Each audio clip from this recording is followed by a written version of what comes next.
Hey guys, Dane here. In this video, I show you a cool and easy way to build floating shelves. DIY Dane. My floating shelves are going into our bathroom above our toilet. So before I can get started, I need to remove this massive, ugly cabinet.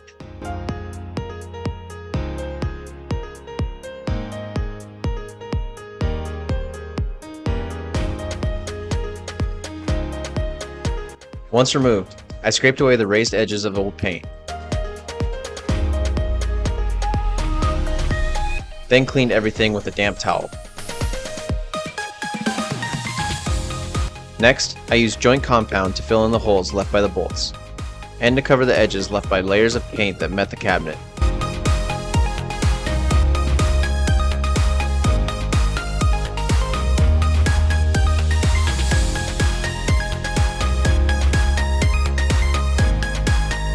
After allowing the compound to dry overnight, it was time to smooth everything out with a sanding sponge.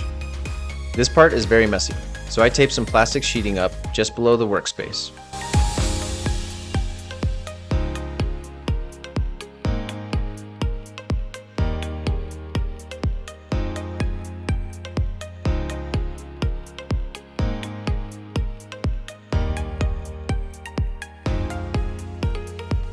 Once the wall was wiped down by a damp towel, all that was left for this part was paint.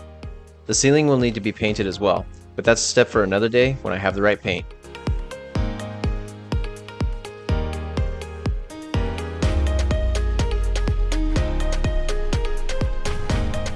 And now to make the cuts for the shelves, using an 8-foot 2x8 common pine board.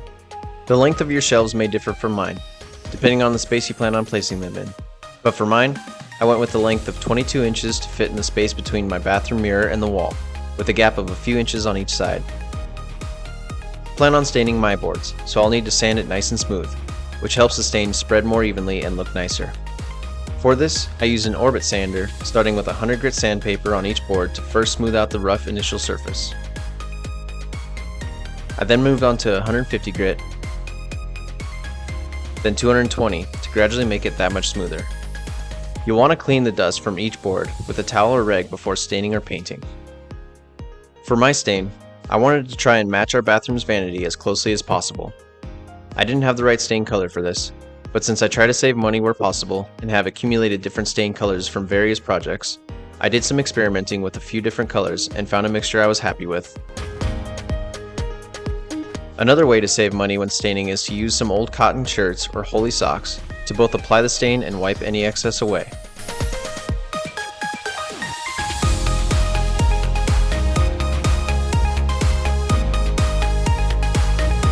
When applying the stain, I let each board soak up the stain for about 5 minutes before wiping away the excess.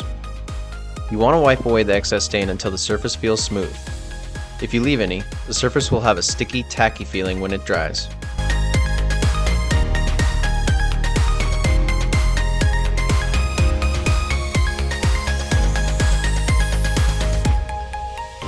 Let that initial side dry for 24 hours at room temperature before flipping the boards and staining the other side. You'll then want to let the stain cure for a couple days before moving on to the next step. Now we can chisel out some notches for our flush mount brackets. Since my shelves are only 22 inches, I'm going to place a bracket a few inches in from each side. If you make your shelves longer, you may need to consider more brackets to ensure they have enough support. As you can see, the thickness of the brackets is about 1/4 inch, so I used a speed square to make marks right inside the 1/4 inch mark. Following these marks will help make sure that you don't chisel out too much. It'll be easier to chisel a little more out if you need to in order to make the brackets flush. I would also recommend using a pen or pencil when marking so that mistakes won't be as visible.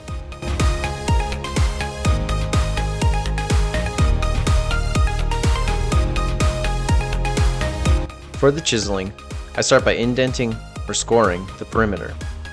This was my first time using chisels on wood, so I was learning as I went. I would also recommend clamping your boards in place to prevent it from shifting and potentially chiseling a bigger chunk away than you meant to. With the angled side down, I then slightly tap the chisel with a hammer along the grain of wood until it meets the scored perimeter. This is a slow process if you're an amateur at chiseling like me, because I'm doing a little bit at a time in order to avoid removing more wood than needed. Once I have it close to where I need it, I grab a smaller chisel and shave out the rest with small swiveling motions.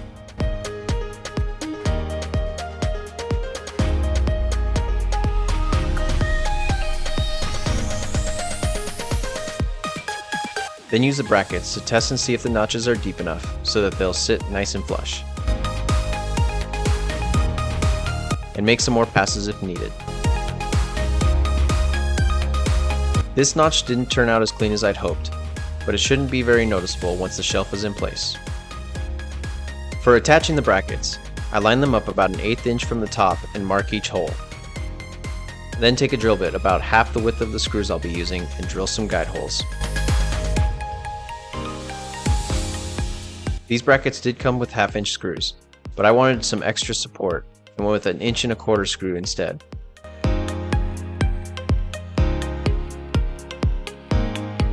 And these are the finished shelves.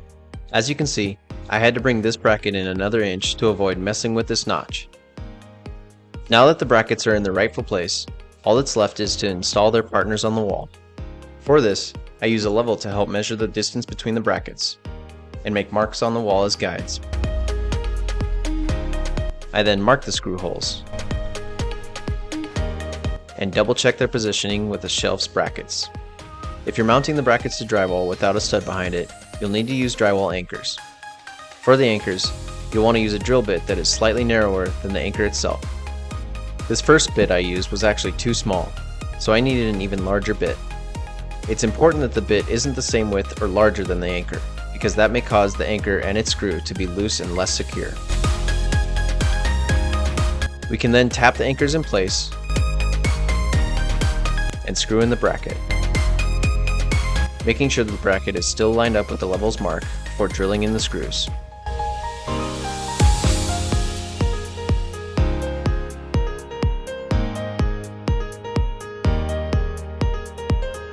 Once the partner brackets are on the wall, slide on your shelf and you're all set. If your shelf isn't completely flush, you can remove the bracket and chisel down the notch as needed. I hope this video was helpful and thank you so much for watching.